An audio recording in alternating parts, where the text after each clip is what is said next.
Welcome to the 1964 Nobel Prize in Physics, which was divided between two teams, one that worked on the laser, the other that worked on the maser, because the principles are basically the same. Half of the prize went to Charles Towns for his work on the laser. The other half of the prize was shared between Nicolay Basov and Aleksandr Prokhorov, two Russian gentlemen, for their work on the maser. Now, just for fun, because the prize didn't come up and say, "Hey, look, here it is for the laser and the maser," right? The Nobel Committee worded the prize very specifically, and just for fun, here's the official wording of the prize: for fundamental work in the field of quantum electronics, which has led to the construction of oscillators and amplifiers based on the maser laser principle. What does all that mean in English? Because we all know now it just resulted in a laser. Well, at the time, nobody really understood what lasers or masers were. So let's go take a quick look and dive in and actually understand how these things work. That obviously with a laser, most everybody has used one. So let's get going. So if you ask people, hey, what's a laser? Well, a little light beam thing you press and it points on the chalkboard, right? Well, light they're used for a lot more than that. And but how they actually work is something that usually people in a lab will know, but outside of that, people will just press the button. And I think it's important to really look at how they work because that's the cool part. That's why we're all here. And it's really a five-step process. Now, laser and maser are both acronyms that basically mean the same thing. One, you just substitute the word light for microwave, but it's light or microwave amplification by stimulated emissions of radiation. So what the heck does that really mean? Well, they're essentially the same, just in different wavelength ranges. So they deal with different source materials. So like a maser will deal with hydrogen, and lasers will deal with a combination of helium and neon or something, and some other source to kind of produce the light. Because as we've learned along the way through these Nobel Prizes, as different atoms behave differently, they give you different emissions when electrons come down from an excited state. And that emission length is what you're looking for when you're building either a laser or maser. That's how you determine your source material. So let's dive in and see how they work before we get too deep on that. It's a five-step process. And these three folks in the picture right here, you see receiving the Nobel Prize, came up with these sort of separately in different wavelength ranges. But in the first, the electrons on the source material, whether that's hydrogen, helium, neon, whatever, are excited in some fashion, usually using some kind of electric current or some other source to excite them up to a higher state. Photons are then emitted from those excited states when the electrons go from that excited state down to the ground state, and you get this emission. You get an emission based on the wavelength that's known to be emitted from whatever source material you're using, whether that's hydrogen, helium, neon, whatever. Everything has its own wavelength range that it emits, and your application is going to determine which one of those you want to use as a source material. Now, step three, the light or microwave are trapped and amplified. So they'll kind of bounce around inside the laser or maser. What'll happen is they'll hit other atoms and they'll cause them to go to an excited state, and you'll get this amplification process that takes place as part of lasing or masing inside what's called the laser cavity, typically, or maser cavity. Now, the focusing of the light or the microwaves is what comes next. So, any emission that's parallel to the axis, to the reflecting surface, will become intensified and narrowed in wavelengths. So, you're only going to let certain wavelength ranges out because that's all you really care about.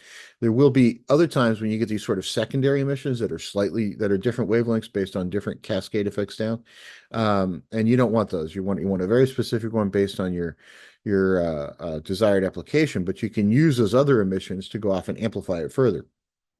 So some of those will be when, an electron goes from a n+1 state down to a ground state, or an n+2 state down to an n+1 state, but you only want the emission from a one state down to a ground state. So when I say other wavelengths, it's because different stuff is going on in the shell, and the only thing you're looking for is a cascade from, say, for the sake of argument, an n+1 state down to the ground state. But when you get a decay from a 4 down to a 3 or a 4 down to a 2, you might get a different emission. And that will allow you to use that energy over again to go ahead and amplify the thing. So that's four steps, right? It's form things going down the axis. Focus the light. Now, step five, the beam exits, and you get to use it for a great many things. Now, simple five steps: excite the atoms, photons are emitted from the atoms, you will trap some of those photons and use them to amplify, focus the light of the microwave, and then send it down the pathway. Now, what all do you use these things for, right? Because we've all seen them, but if you really sat and thought about just how many uses are, and there's a ton of them. So let's take a quick look. So laser uses, anything from rock concerts on over to surgery, right? Well, they're all over. So the military uses them in a lot of ways. Laser guided munitions, range finding, communication. They're used in any number of ways. There's always been a desire to use them for missile defense. There's been desires to use them in all other manner as well. But the main applications you see in a military sense are range finding, laser guided munitions, communication. There's probably a few others that I'm missing. LiDAR. Now, this is a new one that's kind of popped up. It's essentially radar with using light waves. And what LiDAR does is it actually allows you to build a map of something with a much higher resolution than radar. So with radar, you can tell the distance, you can kind of tell the size of an object, but you can't really tell it too well because the wavelengths of that you use for radar are a lot longer than they are for light. So remember, radar is over in the centimeter wavelength, if not slightly longer, depending on the band you're talking about, maybe in the millimeter, but it's still in the millimeter to centimeter range. LiDAR, you're talking nanometers, so it's a much, much, much smaller wavelength. So you can actually get images of things that are much more well refined, and you can just about image like the leaves on a tree with a LiDAR. So that allows you to take actually and kind of map out an area very, very well and very accurately using a laser-based radar system. And it's not really radar, but it's laser-based system that works essentially the same way as radar.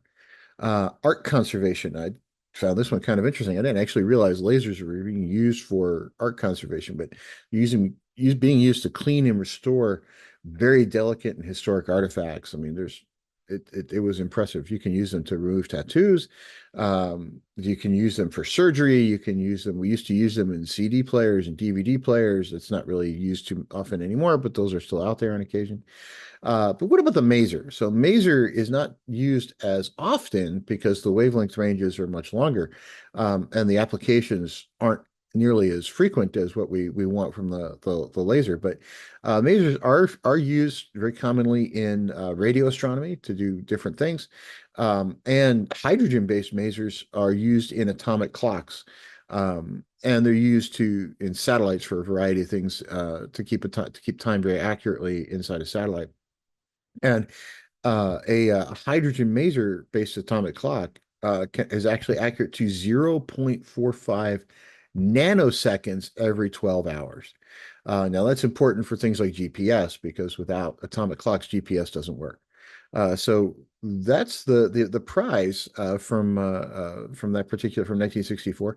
So do please click subscribe. Click like. We're going to keep diving into the more recent Nobel Prizes.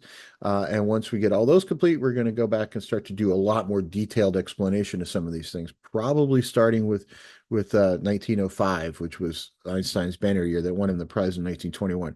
But we're coming up on the more modern prizes. Once those are done, details are following. So we'll see everybody soon. Have a great day.